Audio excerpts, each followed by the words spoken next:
Hi everybody, last day of class,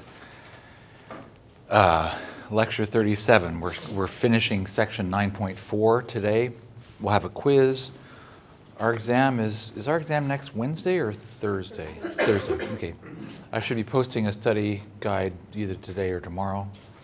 We have a short meeting today because I want to give you plenty of time for your quiz.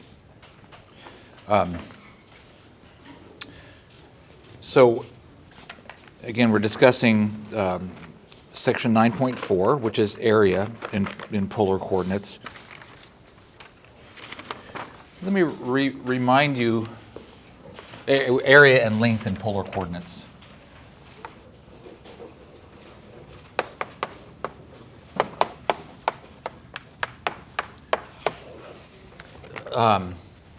So I want to do one more example involving area.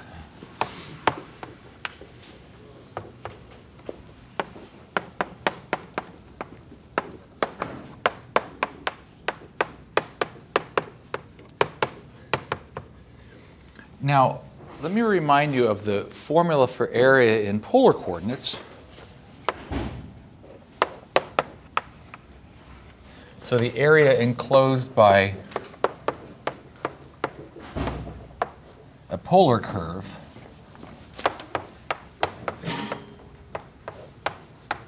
remember that's r of theta.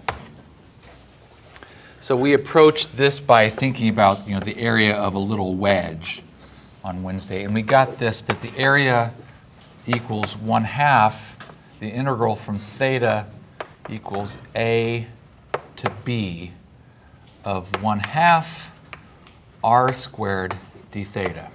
It's a fairly simple formula. Now, this question came up in last class.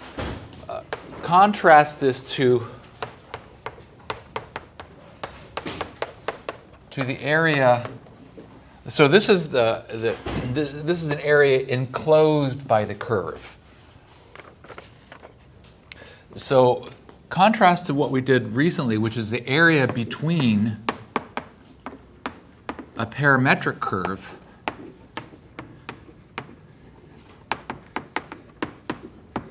so that would be a curve where you have a formula for x as a function of time and of y as a function of time. So area between that curve and the x-axis. Well, that formula looks very different. Area is integral from t equals a to b of y of t times dx dt. And the picture looks very different. You can have a curve doing all sorts of stuff, and this is computing that kind of picture. Whereas over here, you have this kind of idea. You have a curve where you know something about the radius, and you're computing areas of these little sectors, and you're adding them all up to get the area of a region. The region enclosed by the curve, sort of fanning out from theta equals a to theta equals b. Does not include this wedge here. Over here, this is time t equals a, and this is time t equals b, but this is not the t-axis. This is the x-axis, and this is the y-axis. So very different kinds of area computations. Okay, so one more example.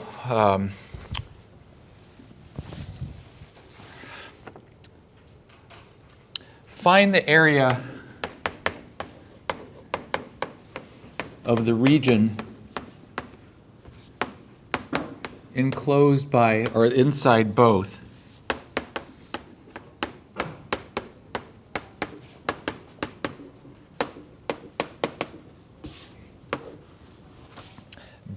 r equals square root of 3 sine theta and r equals cos theta.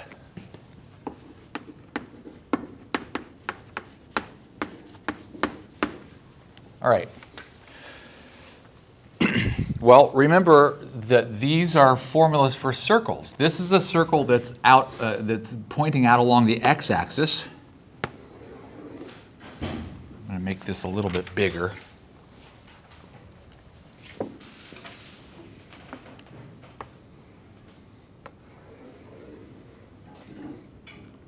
So this is a circle whose radius is 1.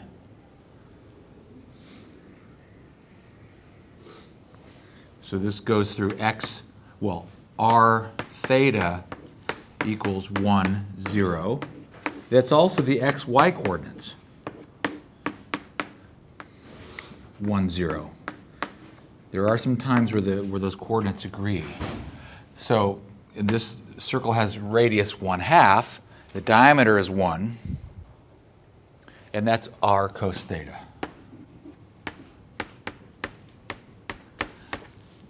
Now, polar equations of the form sine theta make circles that point up on the y-axis. So this one points on the y-axis, and it's bigger. If that's length 1, the diameter of that circle, this circle has radius 1.7, so it's going to be way up. I'm sorry, it has diameter 1.7, so it's going to be something like this. Beautiful circle. Look at that. Perfect.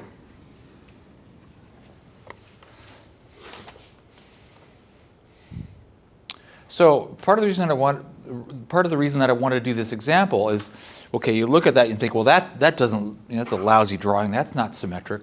Well, the thing is, we have examples where the regions are symmetric. You know, you might think, well, I can just do this little bit here, this little bit of area, and just multiply it by 2 because this is supposed to be symmetric, but it's not. The thing is, it's not symmetric. This picture is actually not as bad as you might think. There is a region that is between, this yellow region is inside both curves, but it's bounded by the yellow curve. This region here is also inside both curves, but it's bounded by the white curves, and they're not symmetric.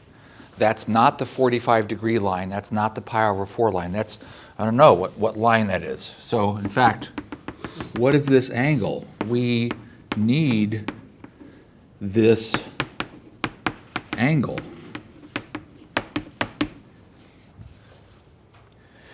So that angle is the angle where the curves intersect.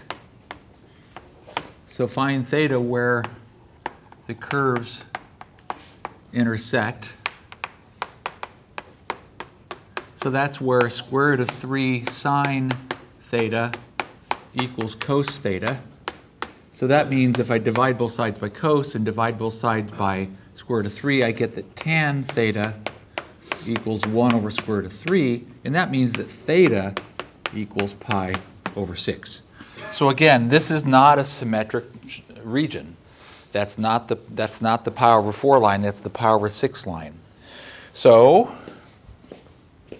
I need to set up my integral. I'm going to do an integral in yellow for the yellow shaded region. That region is, well, it might look like there's an angle here that's not covered, but in fact this circle comes in tangent to the x-axis. That circle starts as soon as theta grows from 0, that circle starts.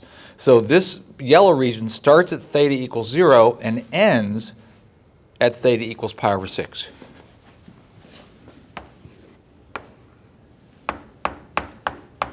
And then I have to have 1/2. That's my formula, 1/2 r squared. Well, r squared is radical 3 sine theta. So sorry, that's r is radical 3 sine theta. That's got to be squared. That's the yellow area. And then the white area, well, starts up then.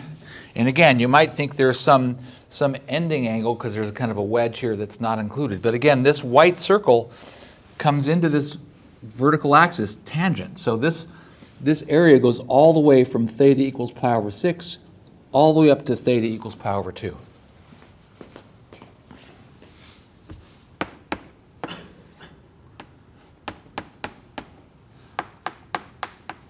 and it's going to have a 1/2, and then it's going to have cos theta squared. So notice, again, these areas are not the same. One has a radical 3 inside of it, and notice the angle sweeps through an angle of pi over 6, whereas this angle sweeps through an angle of pi over 3. There's a lot more of that white angle is quite a bit bigger. Okay, well, let's simplify this. When I square the radical 3, it's going to be a 3, so I'm going to end up with a 3/2 out front. And then the integral from 0 to pi over 6 of sine squared theta. And then we're going to have over here, well, I'm going to pull out the 1/2, integral from pi over 6 to pi over 2 of cos squared theta. And at this point, then we're in the realm of what we were doing on Wednesday. So I used the formula that we developed, that we reviewed on Wednesday for sine squared theta, and I also used the formula. The same formula could be used, the double angle formula that we used to replace that with something, because we can't integrate that as it stands. So we put this in a form where we can integrate. So I get 3/2 integral from 0 to pi over 6.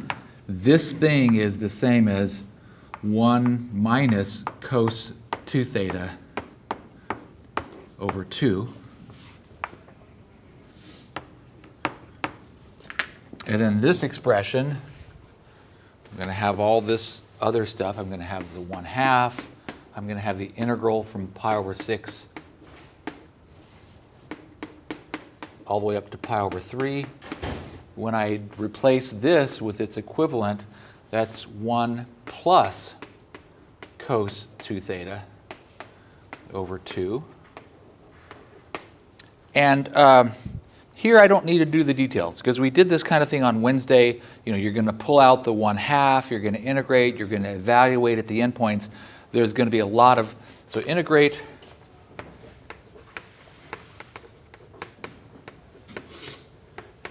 So the integration and the algebra are the same sort of thing that we did on Wednesday, and you end up with this result. 5 pi over 24 minus radical 3 over 4, and that's roughly 0.2214.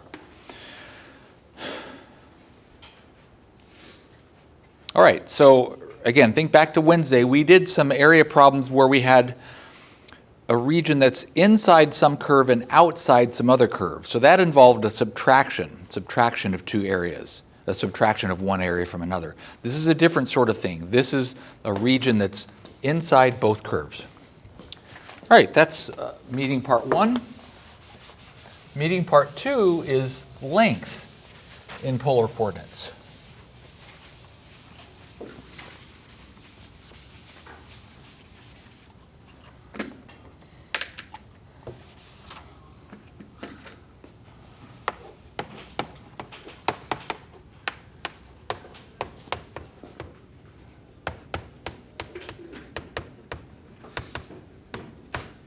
So I'm going to give you the formula. The formula is developed nicely in the book. So the length of the polar curve, remember, a polar curve is just given by r of theta from theta equals, I should use alpha, theta alpha, so I should use Greek letters for angles. So, you know, we're talking about some curve here, and we're looking at from alpha to beta, the beginning and ending angles, and we're looking at the length of this curve. So this length is, well, you integrate from theta equals alpha to beta, this crazy thing, you do r squared plus dr d theta squared. Now I'm going to contrast this. I hope I remember this right.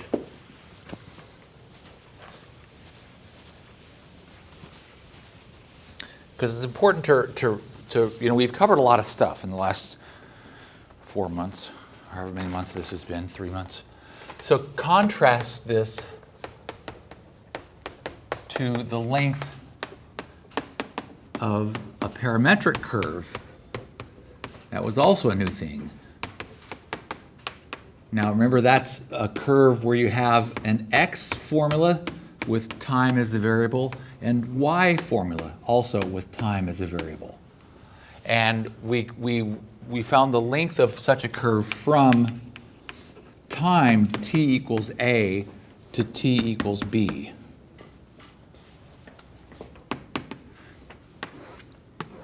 So this is x of t comma y of t. He has this formula that gives you how x's and y's are behaving. And we could think about where this curve is at some point in time and where it is at some later point in time, t equals a to t equals b. And again, somebody correct me if I'm wrong, because I'm wrong a lot. This length is the integral from t equals a to t equals b, and you do dx dt squared plus dy dt squared square root. So different kind of formula. So this is a different sort of beast. Okay, well, let me do an example. Going to do 2 examples, and I'm gonna wimp out and skip the details because they're again similar to things that we did on Wednesday. So example 2, find the length of the curve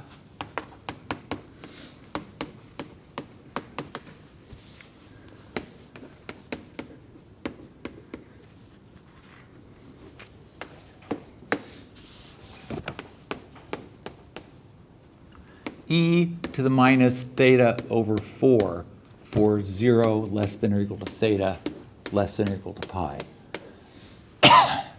So notice there is no x curve and y curve, and there's no x formula and y formula. So that's not a parametric curve, that's a polar curve.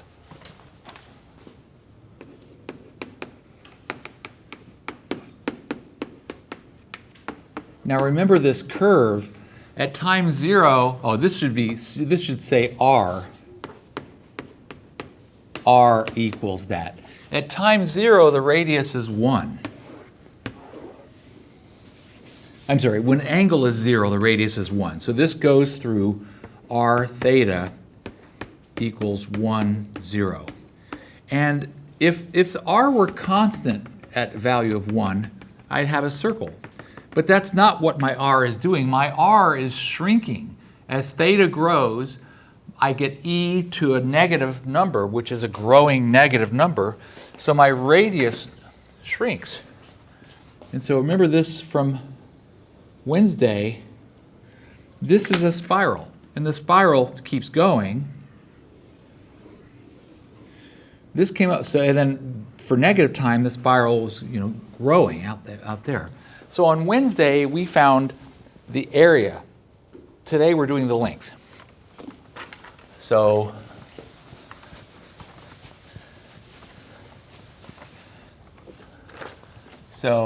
L is the integral from theta equals 0 to pi of the square root of e to the minus theta over 4 squared plus the derivative of e to the minus theta over 4. That thing squared. Okay, well, I'm going to leave that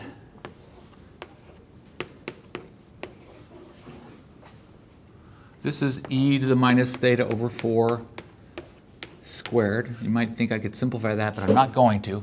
When I take the derivative of e to the minus theta over 4, what do I get? Marcy? It would be 4e to the minus theta over 4. What's my k? 1 over 4. Right. 1 over 4. 1 over 4. So it's going to be minus 1 over 4. That's my k, e to the minus theta over 4 squared. Because remember, the derivative of e to the k theta, the derivative of e to the kx is k e to the kx. So here my k is negative 1/4. Okay, so I'm going to leave this as 0 to pi integral of e to the minus theta over 4, that's being squared, plus 1/16 e to the minus theta over 4 squared. You might wonder why I'm being stubborn about simplifying this. It's because I'm going to do two things here. Well, notice there's an e to the minus theta over 4 squared in both of these terms. So this is e to the minus theta over 4 squared times 1 plus 1 over 16. All of that's in square roots, and I've got the integral.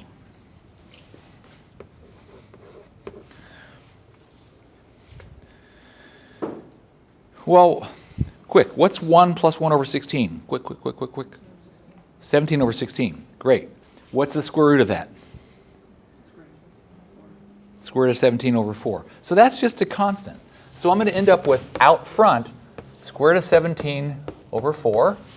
And then I'm going to have, well, what I've got left is the square root of e to the square root of something squared. And that thing is a positive thing. So I have the integral from 0 to pi of e to the minus theta over 4.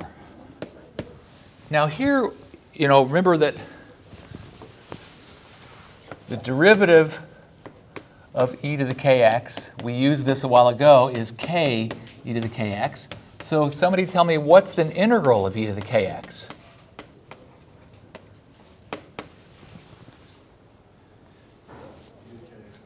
Yeah. So when I integrate this, I'm going to get square root of 17 over 4 in front, and I have e to the minus theta over 4 divided by minus 1/4, and that's all evaluated from 0 to pi. And then here, it's algebra. And you get square root of 17, no surprise, and then times 1 minus e to the minus pi over 4, and that's roughly 2.243. Pretty cool.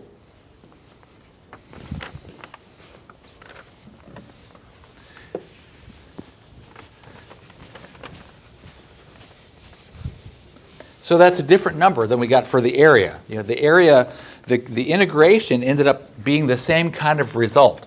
We had some, on Wednesday's example involving the area of that region, we ended up with some expression that looked kind of like this, and then we got a decimal approximation. Notice there's a bunch of steps to skip there, that I skipped. To skip if you don't want to make a fool of yourself in front of a class, you skip all the hard stuff. But it's just algebra. It's the story of this year in calculus is it's like 90% algebra. All right, well, the last problem of the semester, holy cow, last example. Example 3.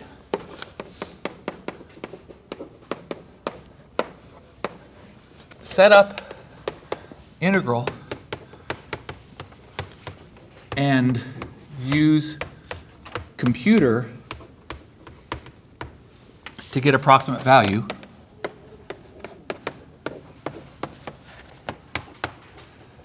for the area for the length of one pedal or one loop of r equals sine 2 theta. This has been such a fun companion the last week or so. I thought it'd be good to do this one more example. So remember that sine 2 theta was this crazy flower with 4 loops. And on Wednesday, we found the area of one of those loops. So this is r equals sine 2 theta. Well, we can see that this loop starts at theta equals 0 and ends at theta equals pi over 2.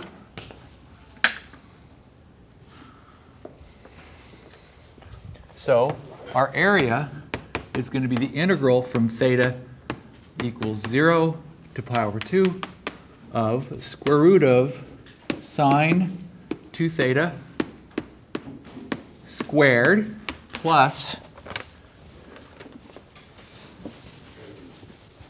the derivative d theta of sine 2 theta squared. Now, you can actually type that into, well, yeah, Jace? That'd be length equals. You all are sharp.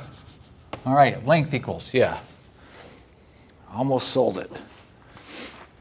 So you can actually type this into Wolfram. It'll actually do all the work. It'll do the derivative. You don't have to simplify anything. But let's do one thing. What is the derivative of sine 2 theta? Somebody in the first 2 rows. Sam, you're looking off to the side, but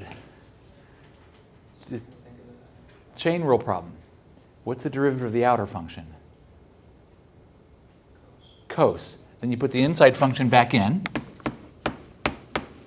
And then you got to take the derivative of the inner function, and you get a 2. So that's all squared. And then sine 2 theta squared. So again, this is the kind of thing that, you know, if we're actually going to get a value analytically, we got a bunch of work here. But I don't even remember if we ultimately can do this with the techniques we've learned. If we can, it's a bear. But the thing is, ... well, computer. It's not ... There's nothing to do here. Just type the thing in. And what you get is not an exact value. You get roughly 2.422. So there's no reason, again, you didn't even need to do this. Wolfram will actually do this. If you go to, you know, help me cheat on my calculusintegral.com, it doesn't want to do any derivatives. So you can't type that into that. You can type that into Wolfram. You can type this into the integral calculator, like on your calculator, and you get this. So it's cool. There's no reason to simplify more. All right, let's do our quiz. Thank you all so much. It's been a pleasure this semester. Pleasure for me. Could you all spread out as much as possible?